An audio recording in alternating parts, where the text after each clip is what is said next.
Invoca-me e te responderei. Revelando-te grandes coisas misteriosas que ignoras. Agora vamos dizer a frase toda: invoca-me e te responderei, revelando-te grandes coisas misteriosas que ignoras.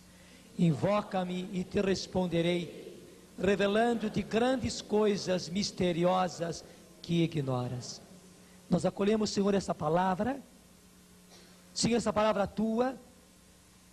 És tu quem nos dizes, Senhor, estás nos repetindo desde esta manhã e nós acolhemos.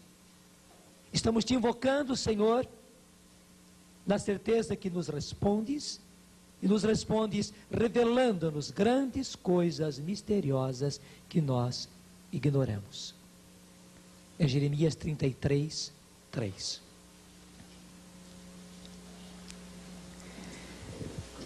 Eu quis que fosse colocado aqui no quadro, para completar a palestra anterior, longa, não é? Alguns símbolos que a nova era utiliza. Todavia, eu já quero fazer uma observação para vocês, o seguinte: aqui se trata de um rapto, de um roubo, de um vergonhoso roubo. Eles pegaram símbolos fortes e pegaram muitos símbolos nossos e usam para as finalidades deles.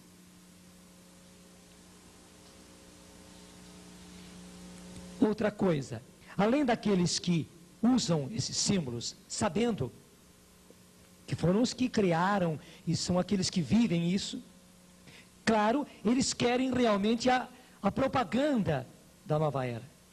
Eles querem que, cada vez mais, não somente os símbolos deles sejam conhecidos, como a linguagem deles seja conhecida, como os termos deles sejam conhecidos, como também subtilmente as ideias deles sejam conhecidas, adotadas. Para quê? Para que então os modelos, os padrões de comportamento, os padrões éticos, os padrões morais que eles estão mudando, tudo isso venha no roldão.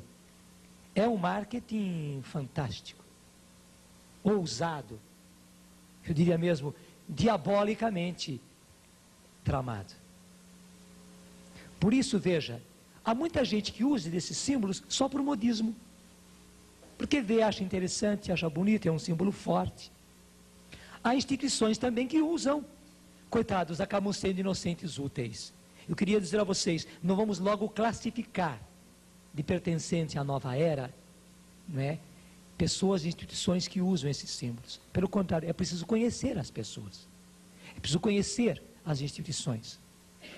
Nós não temos o direito de pichar ninguém, de rotular ninguém. Ah, fulano de tal é da nova era porque está usando isso.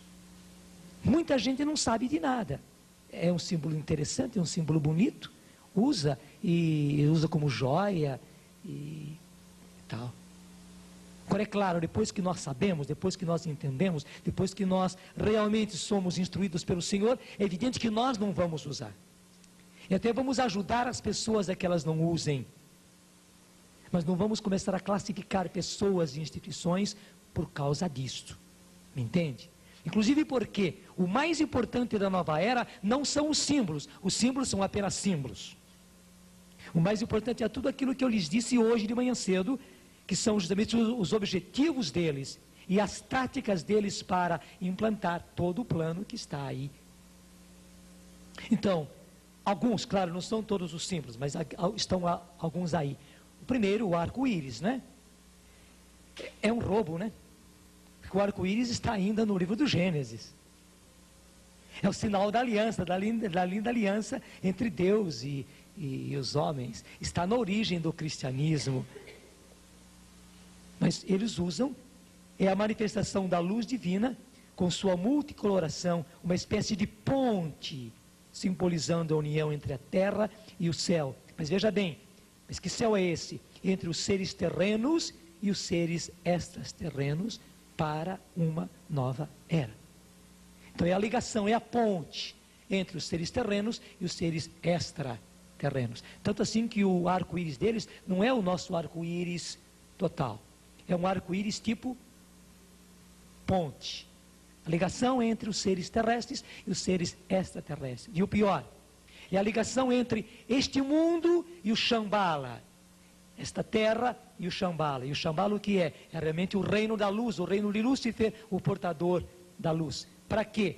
Para que justamente as luzes, as revelações de Shambhala, do Shambhala, as revelações de Lúcifer cheguem até nós. Cheguem até nós diretamente ou cheguem até nós através dos extraterrestres. Só que o negócio de extraterrestres é tudo história, não é? Eu já falava hoje cedo, vamos repetir, é aquilo que a Bíblia chama os espíritos malignos nos ares. Nos ares. Não existem extraterrestres. Os tais extraterrestres que eles falam são todos espíritos malignos. Mas é um nome muito bonitinho, é até muito científico, né, esse negócio de extraterrestres. A borboleta, né, muito usada, significa, ela é justamente o símbolo do aquariano, que saiu das trevas. Então é a pessoa, é o aquariano, né, que saiu das trevas do casulo de peixes, para a dimensão nova, celestial de Aquários. Bonito, né? Ela saiu das trevas de peixes, da era de peixes. E agora ela desenvolveu, ela evoluiu para a dimensão celestial. Bonito, né? De Aquário. Pode significar o próprio movimento da nova era, tendo o mesmo sentido de libertação do casulo das trevas, da era de peixes, para a nova era, que é a era de Aquários. Então, é a libertação, é a própria era de Aquários que sai da era de peixes. Um terceiro símbolo muito usado, que vocês sabem, é o símbolo de Yin e Yang, né? As duas forças contrárias, né? O bem e o mal. Antigo símbolo oriental que representa o negativo e o positivo. Simboliza o equilíbrio das energias cósmicas divinas com seus dois polos opostos. Mas vejam bem, é uma coisa assim, claro, o desenho não está perfeito, né? Eu agradeço quem fez, e nem obrigaria que a pessoa fosse perfeita no desenho, mas o símbolo Yin e Yang, Yin e Yang, as duas partes são totalmente simétricas, né? E justamente nessa parte branca tem um pontinho preto, é que aqui não tinha como fazer preto, né? E na parte preta tem um pontinho branco, né? E o pior de tudo está aí, é que não existe nada totalmente bom e nem nada totalmente mal. Pelo contrário, tudo é a mistura do bem e do mal. Em tudo, em todas as coisas, é a mistura do bem e do mal. É assim porque é assim. E mais ainda, não existe um bem totalmente bem. Todo bem, como se fosse aqui o branco, tem também algo de bom, que seria o pretinho aqui dentro o ponto preto dentro desse branco. E também ao contrário, não existe nada totalmente mal, né? Porque dentro dele tem também um ponto claro, branco. Pois o mais terrível é justamente a distorção de toda a moral, de toda a ética. Porque já não existe nada absoluto, isto é bom, isto é mal. Não, quem falou que isso é mal? Quem falou que isso é mal? Para mim não é mal. Nesse momento não é mal. Deste jeito não é mal. E quem falou que isso aqui é bem? Por que isso aqui é bem? Não existe um bem absoluto. Percebe onde é que a coisa chega? E aí está justamente, é um símbolo, né?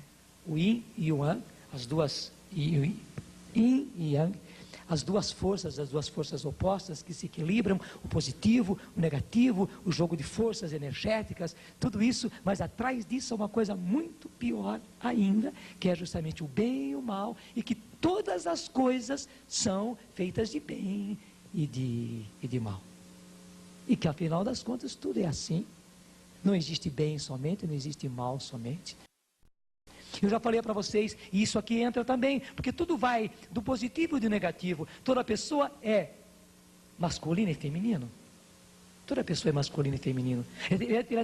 Eles até dizem que Deus é masculino e feminino. Esse negócio de Deus Pai é muito machismo. Não, Deus é homem e é mulher. Deus é pai e é mãe ao mesmo tempo. Vai longe, né?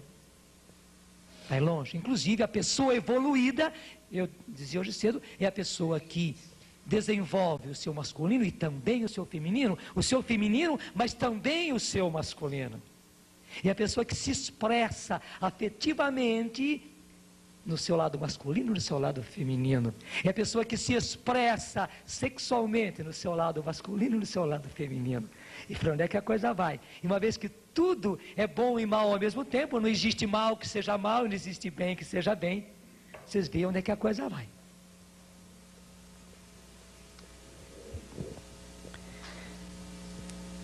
O quarto símbolo, este aqui, né?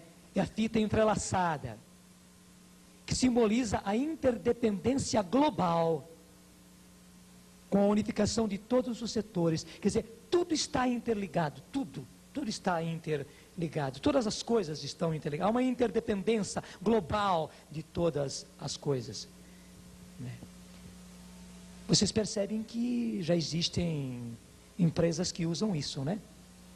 Por exemplo, a Marilyn Ferguson usa esse símbolo, o Unibanco usa este símbolo.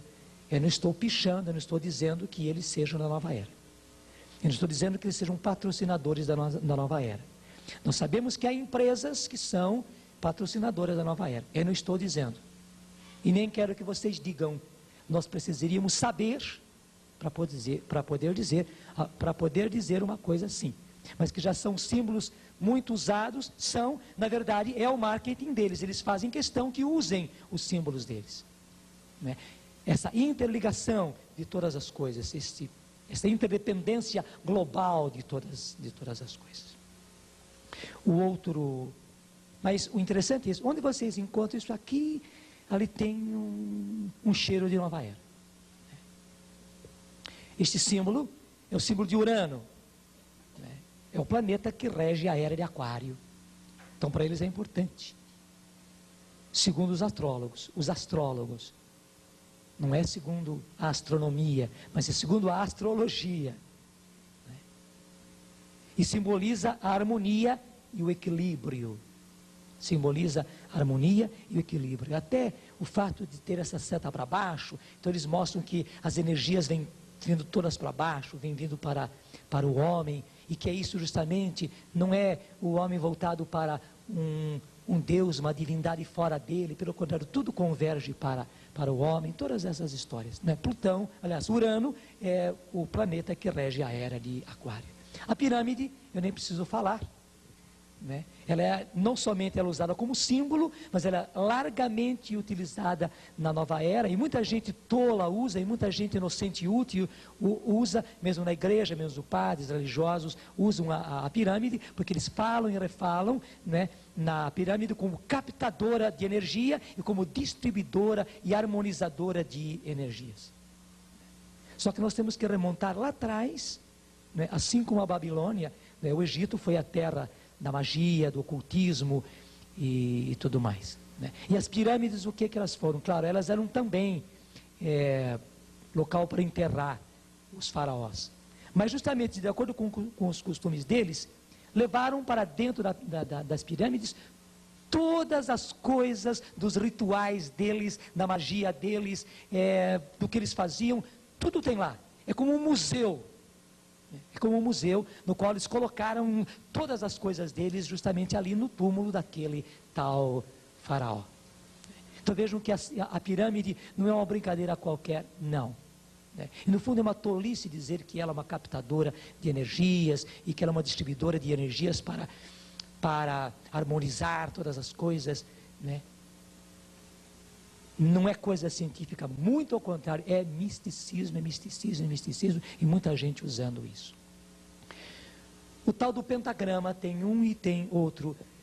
Até vocês talvez viram muito isso aqui. Claro, se a gente conseguisse colocar isso aqui entre branco e preto, ficava mais claro, né? Podem ver que existe um olho lá em cima. Então esse pentagrama de cabeça para para cima, não é? Ele simboliza o ser cósmico, divino, em sua plenitude, o todo divino, o absoluto, aquele que tem a luz, não é? O triângulo superior, com o olho ao centro, significa o seu superior a todos, né?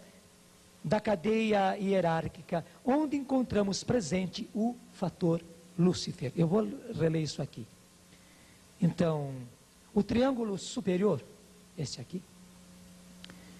Então, o triângulo superior, lá em cima. O triângulo superior, com o olho ao centro, significa o seu superior a todos na cadeia hierárquica, onde encontramos presente o fator Lúcifer. Isso aqui dos escritos da Nova Era, não é invenção nossa. Então esse triângulo aqui de cima, com o olho dentro, significa o seu superior a todos na cadeia hierárquica, onde encontramos presente o fator Lúcifer. Acreditam eles que o pentagrama é um potente emanador de bons fluidos, né? Porque tudo vem lá do Shambhala, tudo vem lá da região onde Lúcifer existe e reina e impera. Então é um produtor de bons fluidos. Já ao contrário, né? O pentagrama, de cabeça para... Como é que é? Ao contrário, né? É um emanador de maus fluidos. Por quê? Sabem eles lá. Um outro roubo, muito claro, a estrela de Davi. A estrela de Davi, da Bíblia, né? Para eles simboliza os ciclos divinos de inovação, evolução. O triângulo que aponta para baixo demonstra a involução da energia divina descendo às formas grotescas. E o que nós vivemos, o que viveram o pessoal antigo, o pessoal da era de peixes e tal. E o triângulo que aponta para cima demonstra essas formas tomando o caminho evolutivo para retomarem o seu estado divino. No fundo é um rapto, né? A estrela de Davi. Outro rapto está aqui. Você sabe que justamente a pomba com o ramo no bico vem da Arca de Noé ainda. Para eles, a pomba com o ramo simboliza a luta dos aquarianos pela paz e a esperança de que as águas de peixes se secarão, dando lugar à nova era. Assim como lá no tempo de Noé, né? As águas secaram, eles também vivem essa esperança que as águas de peixes secarão para dar lugar à nova era. Outro símbolo, este aqui, o pé de galinha, né? Símbolo da paz. Somente que é uma paz sem Cristo. É um símbolo amplamente usado pelos místicos. Não é todo mundo da nova era, mas os místicos, né, usam muito desses símbolos. Bom, está aí passado. Vou passar alguns nomes que vocês já têm ouvido bastante e vale a pena ouvir. São todos nomes da nova era. Então, nova era, em inglês, New Age, né? New Age, novo age, era, idade. Conspiração aquariana, toda uma conspiração aquariana. Era de Aquário, ou Aquários, Aquário em português, Aquários é o termo mais clássico, né? Nova ordem mundial, que eles estão conquistando, uma nova ordem internacional, que é a mesma coisa, né? Nova consciência, e como a gente tem ouvido falar sobre isso, né? Eles usam muito a expressão interdependência, fraternidade universal, família global, cidadão do mundo, para que significar este vasto, este amplo, que vai além do pequenininho, evolução, modernidade, progresso, tudo isso. Holístico, que quer dizer global, tudo se une, tudo converge, tudo forma um todo. Holos, no grego, é todo holístico, muito usada a expressão holístico, né? Holística. Colônia global. Vocês ouvem muito falar em Mãe Terra, nave terra, mãe d'água, mãe Gaia. Gente, eles usam as coisas mais lindas que nós temos. A ecologia, por exemplo. É claro que temos que defender a natureza, é claro que a natureza é dom de Deus, que a natureza é justamente o jardim onde Deus nos colocou. Só que para eles tem todo um sentido diferente. Inclusive de culto. Para eles, a mãe terra, né, Gaia, é uma deusa, é a deusa terra. E é adorada como deusa. E depois existem gnomos aqui na terra. Como é que é outro nome também? Duendes. Todas essas bobagens, tolices, né? No fundo, fábulas. Mas eles vão por aí tudo. E veja como esses nomes já são bem usados. Né? E daí então, consciência ecológica. Né? Outros termos que a gente usa, que vê usar muito. Né? Mestres cósmicos. São esses mestres do cosmos. Mestres universais, né? Extraterrenos ou extraterrestres, né? Os ETs, espíritos cósmicos, usam muito essas expressões. Para designar Deus, eles usam eu maior, absoluto, a grande mente universal, né? A força. Para os líderes universais, né? Nós já falamos hoje cedo o termo avatar, né? O ungido, mas no sentido deles, não no nosso. O instrutor do mundo, né? Maitreya, ou Senhor Maitreya, né? Saint-Germain. Nós ouvimos muito a expressão magos e também bruxos, que até perde o mau sentido que havia antigamente, né? Os bruxos e tal. Bom, tudo isso. Eu queria pegar com vocês, primeira carta a Timóteo, capítulo 4.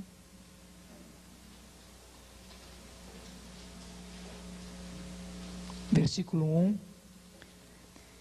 Primeira carta a Timóteo, capítulo 4. Versículo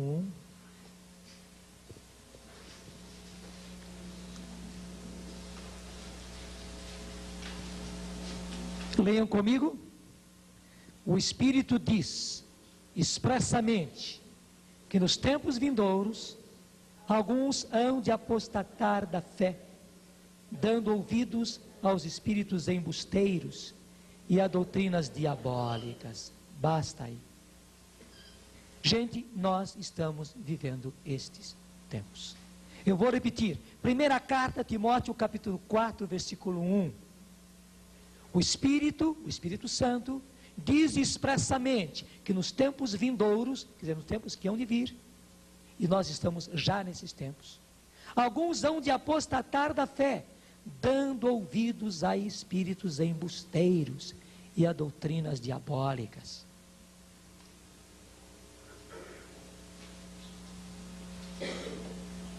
E agora eu quero que vocês peguem comigo, já a segunda carta a Timóteo, também capítulo 4, logo na frente, versículo 1 e seguintes. Qual é a resposta a tudo isso? Qual é a resposta de Deus a tudo isso? Eu te conjuro, em presença de Deus e de Jesus Cristo, que há de julgar os vivos e os mortos, por sua aparição e por seu reino. Veja bem, tudo que diz aqui.